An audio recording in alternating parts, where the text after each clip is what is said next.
Hey there friends, how are you all doing today? My name is Rabbit, and welcome to episode number 59 of Let's Play Paladin's Quest for the Super Nintendo Entertainment System.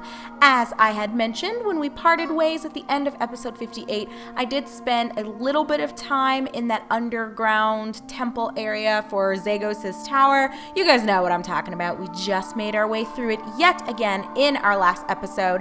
As you can see just right here on this screen, there were some changes to levels. I believe Chesney and Medea both got 2 levels, while Mouth and Hawk only got 1-ish. I might be wrong, and maybe Mouth got 2, but that was not the purpose of me spending time grinding and backtracking. The real reason was to try to build up Chesney's proficiency just a little bit. So as you can see here, this is really what I was aiming for. I wanted to get Earth as well as Heart up a little bit. Heart is a struggle, and I'm not sure if I'm really making the dent that I was hoping for, but I did not want to commit to too much time because I think we're going to have to make our way through quite the wall of foes to get to Zagos and to Dahlgren. So I guess as a true recap, we discovered in our last episode when we went back to the magic school, because I assumed that we would be able to speak with the headmaster of Gabnid's magic school and then go back to where where Dahlgren was and just destroy the machine as well as the monster. But as it turns out, Zagos had in fact beat us to the punch, stole Dahlgren, and is here at the throne of immortals. So something else that was very interesting, I still don't remember the name of the town. I'm sure it'll just come to me a couple nights from now in the middle of my sleep. I'll suddenly be like, oh yeah, it was that place. But you know, it's not really going to help me because these videos will have already posted. Anyhow, I digress. So we went back to the town where we had participated in the parade when we originally were trying to, I guess, bum rush Zagos with the resistance. And when we went back there, we did find that Lily was waiting in the tavern. However, no one else was there minus one of the, I think they're called shimwrecks. They're like the fish-like monsters in this world. Or I shouldn't call them monsters, but they are a race. And it turns out that I guess Zagos blamed them for us as Chesney and Medea with the resistance getting into his temple and infiltrating his shrine. He decided to punish the inhabitants of that town, and he killed everybody there. And I guess that one guy just escaped, or maybe was gone fetching some groceries and came back to the aftermath. I really don't know. But anyway, this is a long ass recap. The last thing I really want to share with you guys is while I was doing all of that grinding and running back around in the underground temple area, I did end up getting a nice item drop for Chesney. So as you can see, I now have the Gabnid shield, whereas previously we had the good shield equipped. So the only stat that changed was defense. As you can see, the good shield had his defense at 335, whereas this one gives it that nice little boost of 1 point. So nothing super huge, but I did still want to show that to you either way, just in case, you know, I do pop into that screen and I had forgotten to reference it. I didn't want you to think like, Rabbit, where the heck did you get that shield? I got it as a drop from, I think it was the colored robot thing. I think it's called Baljan 2, and the one that I've been referencing is Baljan 1. But anyway, that is the... Oh god, is this it? Oh, this does look like it. But what's in that other... Because I don't think I can access this. I can't even look at it and examine it. Let's just try before we go in. I can't get into this door. I don't know why some of them are inaccessible when they look like they have doors and they have steps leading to the doors, but it is what it is. We're just not going to worry about it. But hey, this at least gives me an opportunity to cast some spells and see if we can make some magic happen. It really doesn't matter. I don't need everyone throwing shit out. These are our old foes, so they are not really able to resist too much of what we're dishing out. And this does at least give me a chance to cast Chesney's shit once more. I told you guys, in order to try to get up Heart as well as Earth, I've been sort of just going back and forth between Berry and Break All. So that's kind of been my strategy. It's been working okay. As you can see, not the absolute best because I only made a very small dent in scaling those up, but it is what it is. Oh wow, I wasn't expecting him to survive that. And it looks like everyone is just running from me, which is kind of uncool, but we won't sweat it. Let's see. We want to go out with style. I think attack back. Oh, not break all. I think attack back also has the effect And I think he's going to run away as well. I don't really care about getting drops from these things so much as I just want to be casting spells for Chesney. So we'll do just that. We'll speak to Joanne, and then we will go right back up. Oh, or I guess everyone's here. So let's at least see what the Gabnid shield... You guys, I swear, I'm paying attention. We'll at least see what the Gabnid shield does. We can cast it on... I guess I can cast it on Medea. Why not, right? Defend, defend, defend. Just to see. I believe that the good shield... I don't think I showed this to you guys. Oh, I don't know what that did. Looks like it has some sort of healing effect. I don't know. Well, we didn't get anything from that because everyone ran like pussies. And really, monsters... Oh my gosh. Okay, we're not doing this again. We're just gonna spam spells and not worry about it. I was fucking around just to be funny and just to check out everything. And look, it fucking backfired. This is what happens, y'all. This is what happens. So we'll just go through the whole kit and caboodle. We'll kill these guys, talk to Joanne, refill our... Well, I guess we won't be refilling bottles because we didn't use our bottles, but we will at least heal ourselves up. And then we will head straight to the Throne of Immortals. And oh, you guys, I mentioned it. I think at the conclusion of our last 2 episodes that we're so close to the end. It's making me sad, but simultaneously excited because I have some ideas for what is going to come next for us. And holy guacamole, can I just get through?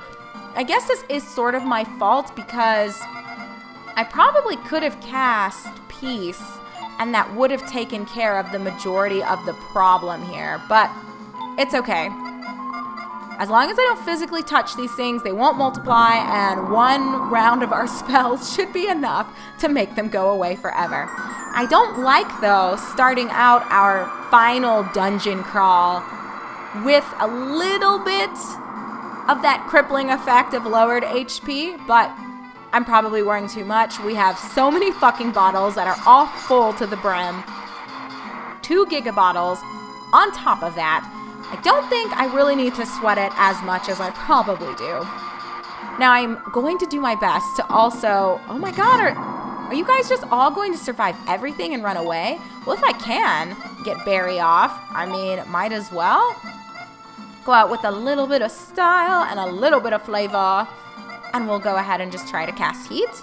So maybe I underestimated the HP range of the enemies here. I don't think these ones are any stronger than when we had initially seen them ages ago, because they're not giving us much XP, nor are they giving us much gold, whereas we were seeing some larger boosts, as well as 2 damage when we were going back through Zagos' underground temple area. And I would guess that enemies here are going to be tough, so you probably could do your grinding here. I just didn't want to move forward into uncharted territory in our last episode, or I guess I should say between our last episode and this one, when I did decide I wanted to do a little bit of the backtracking to bring up Chesney's stuff and his proficiencies in the various elements and spirits. I just thought it'd be safer for me to just go back through where we just were, and I was able to get the levels without too much difficulty. It didn't take a lot of time, but I guess it's easier if you wanted to just run around here and then hop right back outside and speak with Joanne and then back in. But this is how I opted to do it. So, as I was starting to say, I am sad that we are approaching the end of this adventure, yet I am equally thrilled because I have some ideas about what we'll be playing next. I don't know if I'll always do this moving forward, and by the time these episodes roll out, I think you guys will maybe no, you probably won't. So I know that in a little while I'm going to have to go out of town for some training for work. There's just some stuff that's going on, and so I'll be staying in a hotel. You guys know the drill. I feel like I'm always running around. That's just kind of how it goes. I'm sure I'll eventually reach a point where I'm like, I can't do this anymore, where I'm constantly going and doing all this stuff out of state or out of town. But for the time being, I know there are going to be a few hiccups and a few gaps with these episodes rolling out, because I don't foresee myself, with everything I have going on this upcoming week, getting everything edited. And oh wow, really? There's nothing over here? I guess I could have seen that, but I was assuming maybe there was a chest or something along the backside. Oh well, we won't worry too much about it. Oh! Air diver. Those look like the perp birds, but a recolor of them? Oh, crazy. Okay. That's interesting. It's been a while since we've seen this model.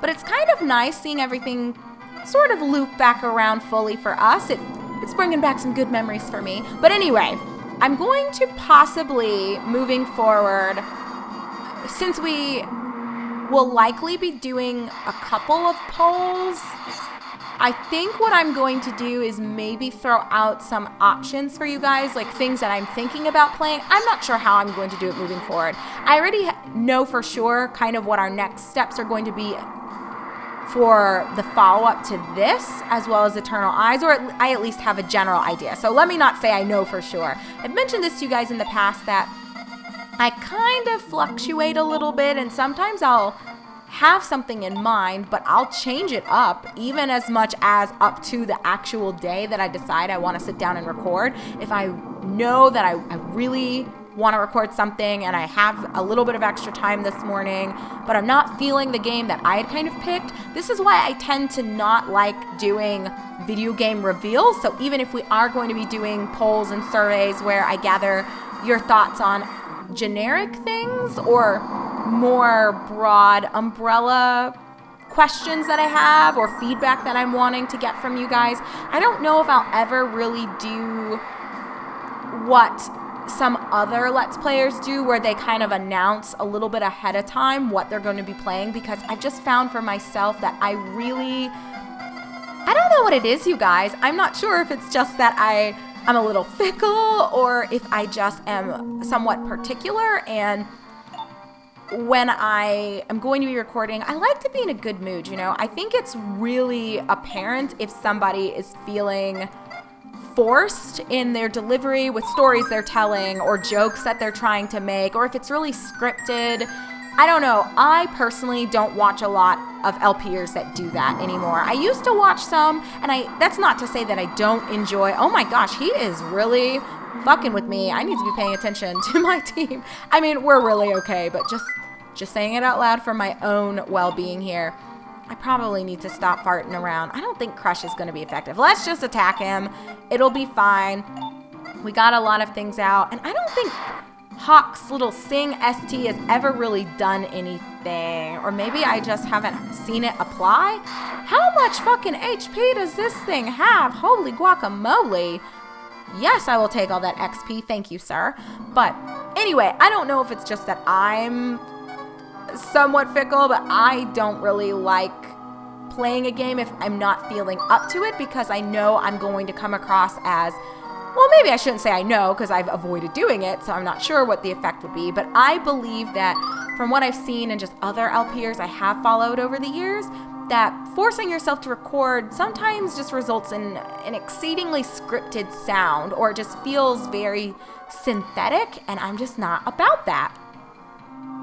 So I know that's just a personal preference, but I think just for my own sake, so I don't ever box myself into that situation where I tell you guys, oh yeah, we're going to play Game X, but then on the day when it comes to me and wanting to record Game X, I'm not really feeling like it. I don't want to feel bad about changing it up last minute. So I don't know if I'll ever really go in that direction of announcing specific games I'm going to play until I've already recorded them and I know this is what I'm committing to. But I'll finish that thought in just a second. Look at these monsters. So we've seen the aesthetics while we were making our way back through the underground temple area, but Brahmins, not only are these new monster models, but in general, the design and the creature, I don't think it fits with anything else that we've seen, so that's kind of cool.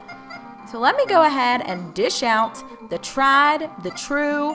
We're going to try to take them down before they take us down. Those perp bird recolors were really tough. And one of them's purple, and one of them's green? What in the hell are we looking at, y'all? No, we're not giving them a chance to mess around. Not with me. I cannot die here. That would be just so awful. But yeah, I think something else is maybe for people who do walkthroughs or make videos that don't require commentary. I could see it not really mattering and you having a stricter schedule where you let people know a month in advance, like, hey, I'm going to be playing this. I've already gone through it once or twice. I know the ins and outs of it. I don't need to prep any further. We're just going to commit to this once we're done with whatever we're doing right now. I get that, and I think that makes sense. And like I said, not having commentary, you're not really forced to have to, obviously, provide any sort of thoughts on anything or share anything. You're just playing the game, and I think that gives a lot more freedom than the commentary type videos, because you can just sit down and record whether you have a cold or not, or whether you're feeling a little unwell or not. Like, your mental state and your physical state, they don't impact the quality of the video as much, as long as you actually are well enough to hold the controller and see what's going on the screen. Now, like, if you have diarrhea or the stomach flu and you're throwing up all the time, that's going to affect your ability to play a game, regardless of whether you're talking out loud while you're playing it or not. But I think in general, at least for me, since I do, regardless of whether I am doing a more calculated walkthrough that I know the ins and outs of the game and I'm explaining everything in a more structured way, or I'm playing something blindly and just kind of feeling out the story and feeling out the vibe of the game, I still think, for me personally, I like sharing and I like talking to you guys about how I'm feeling and what's going on. And I don't know, I'm just a very, I think, transparent person, and I like being very real. I like being very sincere. I think because, and I've talked to you guys about this too, even in terms of specifics of videos that I make and content that I make, I try to make things that I would personally like to watch. So I know the things that I don't enjoy about YouTubers I've followed over the years, as well as things that I've really liked about YouTubers that I followed over the years, and whether they've changed for the better or for the worse. There's always been something that I can say that has either driven me away from someone that I used to like, or has kept me watching someone else, if that makes sense. So I used to follow quite a few YouTubers back in the day, and I just loved their videos, and I tuned in. Oh, I probably don't need to use the mega bottle. And I tuned in all the time, but I felt maybe as they grew, they stopped sharing as much, or they became sort of a shadow of their former selves, and you could tell everything they said, it was tailored to the audience they built rather than being tailored to who they were and what drew maybe the initial crowd. So maybe the new audience that kind of fell into their lap as they skyrocketed wasn't quite the same that was there in the beginning. But I understand, for people that make this their full-time endeavor and their full source of income, you gotta go where the money is. But I just don't think you should sacrifice who you are for that. Oh my goodness, you guys. As a random aside, oh, is that Duke? What the fuck? I was just gonna say that those, oh my god, what are they called? The Artman and Brothman were forces to be reckoned with. Holy crap, but that looked like Duke. Talk about a blast from the past. Holy crap. Do you guys remember Duke? He was the one that came with us originally to where Dahlgren was when we were back at the magic school at the very start of the game. And he, along with obviously everyone except for Chesney and the headmaster, just fucking died. And I felt so bad for a long time about us kind of assisting in Duke's suicide. But I mean, he willingly went into this, so I guess I shouldn't hold too much guilt about it. But anyway, it's kind of weird that he's here. Did he actually live this whole time? I guess let's find out. Hey, Chesney, long time no see. It's me, Duke. Have you forgotten me? What? Don't you remember climbing the Tower of Gabnett together when we were at the magic school? Is this his ghost, possibly? What a louse. I lured you there so you could activate Dahlgren. What? Or was Duke a part of the plan from the beginning? It could only be activated by a Ryga. You fell right into my trap because you're so stupid. Haha, you are truly an idiot. I know you so well. I hadn't realized it was you who entered my temple so boldly through the parade. Was Duke Zagos the whole time? What? No way. Well, guilt immediately gone, you guys. Holy cow, I was not expecting that plot twist. So at the very start of the game, Zagos knew all along who Chesney was. That also supports why and how he knew who we were when we first entered his temple area as a part of that parade with the resistance members. And he immediately knew who Chesney and Medea were and had a trap laid out for us. So, that's so crazy. On top of which, you destroyed my Neugran. Right. I am Zagos. Prepare yourself, Chesney. I'm fucking prepared. Well, I think I'm prepared. Oh my goodness, you guys. Well, y'all already know the drill with me. I do not like cutting in the middle of fights, and we are already about 20 minutes in, so we're going to go ahead and part ways here. And when we come back together in episode number 60, guys, that might be it. That might be our last video, unless there's just some sort of crazy closing scenes and closing conversations that go down. Next episode might be the last time we touch base with this adventure, but I'll save all the tears for then. For now, we gotta take some deep breaths, get ourselves pumped and ready to go, and we are going to tackle Zagos himself, who, wow, I still can't believe that plot twist, that it turns out he was Duke at the very start of the game, and he's the reason all of this happened to begin with. Just wow. But all right, friends, as always, take care, be good, and I, your host Rabbit, look forward to seeing you in just a moment in episode number 60, where we are going to knock Zagos' teeth in and exact our revenge for the entire world of Lennis itself. I'll see you guys there.